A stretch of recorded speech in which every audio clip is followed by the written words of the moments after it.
full moon. Movie. It's Thursday. It's a beautiful night. Rode bikes today, and it was very scary because I have a bad knee, and the knee is so bad it's getting replaced, and I still rode bikes, and it was touch and go.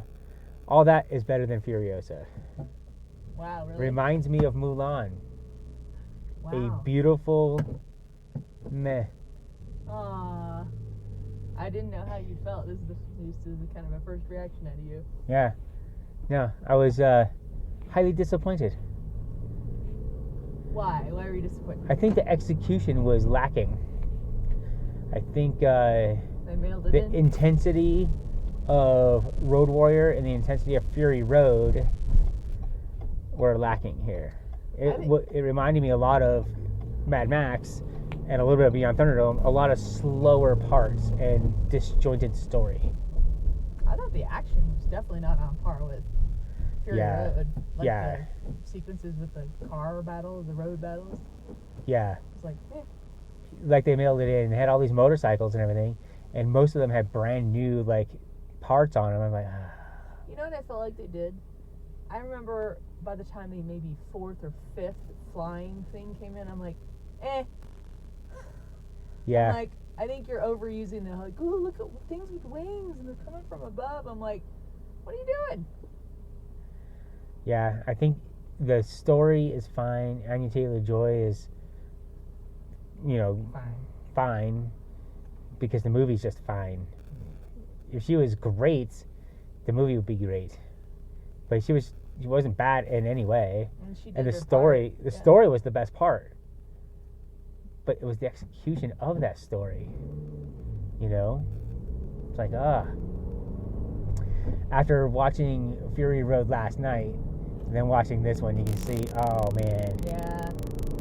Not so good. Now, had I not watched Fury Road for a couple years, before last night, I might have been more higher on it. Dude, I fell asleep during Fury Road last night, and I still found it more interesting than this. Yeah, well, you were up at 5 in the morning. I was. But, yeah, just something about it was just always off. And it wasn't the special effects. I liked the fact that it was, super green screened, and, that stuff added to it, and, some of the frames were sped up. It was done to where, the special effects were looking weird at certain points that looked like on purpose. And then, yeah, the one big 6x6 monster truck, you don't need a fleet of awesome cars like they had in Fury Road. Mm-hmm. However, a fleet of mediocre motorcycles doesn't, because they can't go up the hills because they're not climbing motorcycles. There's a certain skill set in motorcycle that can do that. And so they were just... And I get that the motorcycle gang that's in Fury Road is this motorcycle gang. It all ties in real nice and neat. If it was more action, the first third of the movie, I'm like, let's get some action. And then there was a little bit here and there, and yeah. If that was more intense, it just felt off. Yep. Murder. Yeah. Agreed.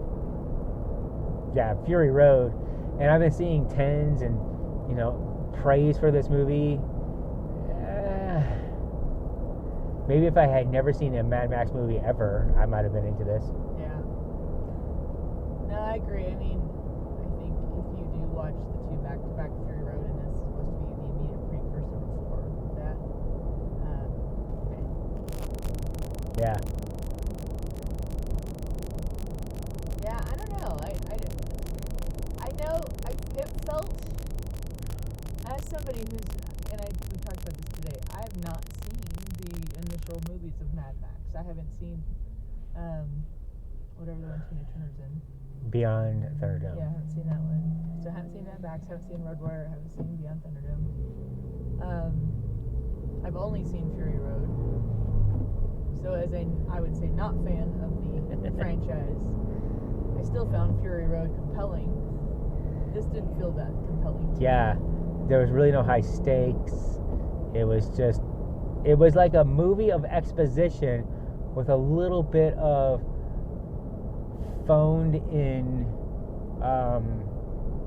action sequences. Mm-hmm. And And yeah, and then of course like little Easter eggs. You're like, oh, that's for that. And that's Yeah. from Fury Road, and that's from Fury Road, and oh, I see that. That was probably the most enjoyable part, which is not saying that's not a compliment. Yeah.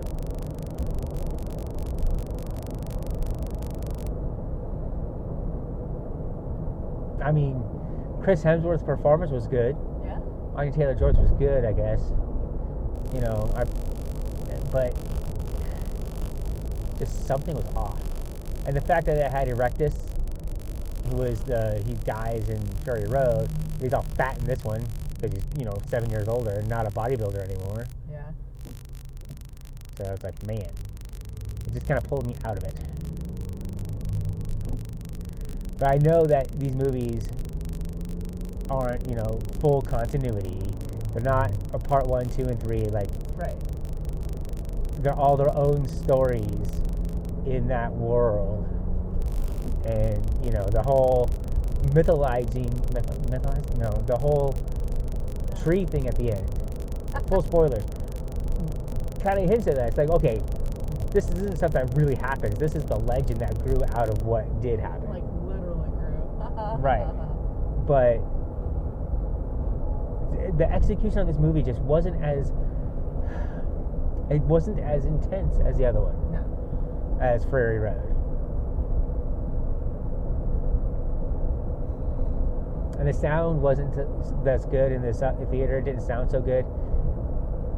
But it wasn't bad. But I don't think it was the sound of the theater. I think it was the sound mixing wasn't very good. I don't know, man. Yeah. It definitely... I was super excited. I know you were. Yeah, you're like... Meh. Yeah, it's like Mulan. Beautiful movie. Good cinematography. Just the execution of it was just boring. Yeah. That's my thought. What are you going to rate it? 7. 7? That's very generous considering what you just said. A lot of the things were good. It was just, could be a 6, but I'm going to say a 7. 7 what?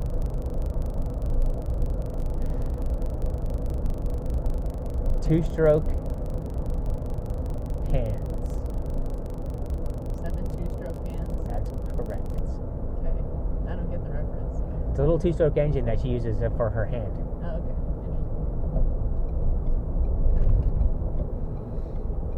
I'm going to give it a 5 out of 10. Yeah.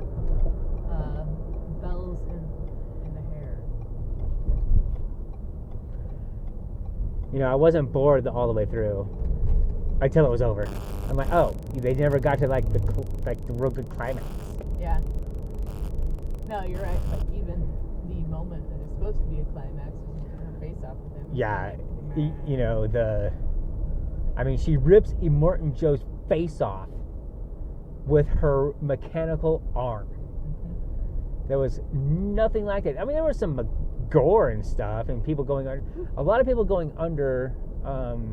I know. I told you about it earlier. Before you left. The going under the tires. The action sequences just weren't nearly as grand. There weren't nearly as many stunts. Yeah, I don't know. From there. I'd be interested to see who did the action sequences. It can't be the same people. I don't know, man. It is. They're golden. On a shoestring type budget or something. Yeah, they're just yeah, we don't have any ideas, but let's put some stuff in the air. But yeah, that aside, we're agreed that the action was just subpar for a Mad Max movie, for a Mad Max saga, for a Mad Max world. It was subpar. A lot of the war rig stuff was fine, but it just wasn't there.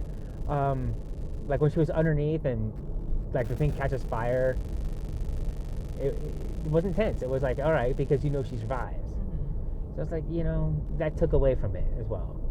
But the moment when they were stuck and Max runs off and it's like, give me 10 minutes or whatever it was. Or just well, what do I do if you don't come back to him? He's just looking at her like you're an idiot. You just keep going. That's the stupidest question I've heard today, And then he comes back loaded full of guns, covered in blood. Someone else's. Yeah, and it's like, you're hurt? And she's like, that's not your blood, you know? And like, you don't know what he did. You didn't see what happened off screen. You're like, whoa. Right. And that's one of the more intense parts of that movie. This needed some of that, but to go along with that, it needed the intense action. It had neither. It had the middle of the road stuff. You know, pulling back way far to show people getting shot, so you don't have to have blood squibs. You know, was this rated R or was this rated PG-13? I don't even know anymore. Yeah, it definitely was lacking the brutal factor. I mean, there were some moments, just like a couple moments, but yeah, it's reminding me of, because Beyond Thunderdome is PG-13. Yeah, it reminded me of that. Like I said that before in this podcast recording thingy. Who knows? Don't even know anymore. What are we talking about? What is happening? It's mass hysteria. Dogs and cats. Right? But, I mean, yeah, super disappointed. I mean, I still love Fury Road. It's the only one I have on disc, whatever, because, you know, Blu-rays and, you know, but it's like, yeah. Well, bummer. It's still a nice date night. Yeah, it was a good evening. Oh, on top of that, they were out of the beer that you wanted. And they were out of the beer I wanted. At the old Alamo. Which is fine. I was only having one beer anyway, but it's like, the one they got was not nearly as tasty as the one I wanted. 2 in a row, man. I know. Alright, well. We're about ready to end the ride home. We are the car ride home, but apparently we're telling everybody, if you're going to see this in the theater, maybe, don't see it in the theater. See it at a matinee, save your money. Yeah, the special effects are just subpar enough, and the sound's just subpar enough, and the action is subpar. You don't need to go see this on the IMAX and the big screens. See it at home with your earbuds on at full blast. You'll get the same experience. Or similar. Murr. I'll go watch Fury Road and be more entertained. Yeah. Although, I'm going to end on this note. You brought it up earlier, and I only thought of it when you were talking about how the tree is growing out of him, and I was like, hey, that's like Thor and Tree and the Interstellar. I still always bring it back to Thor. Oh, that horrible disappointment. Jeremy Clarkson's still fat and old. And we're off. Bye.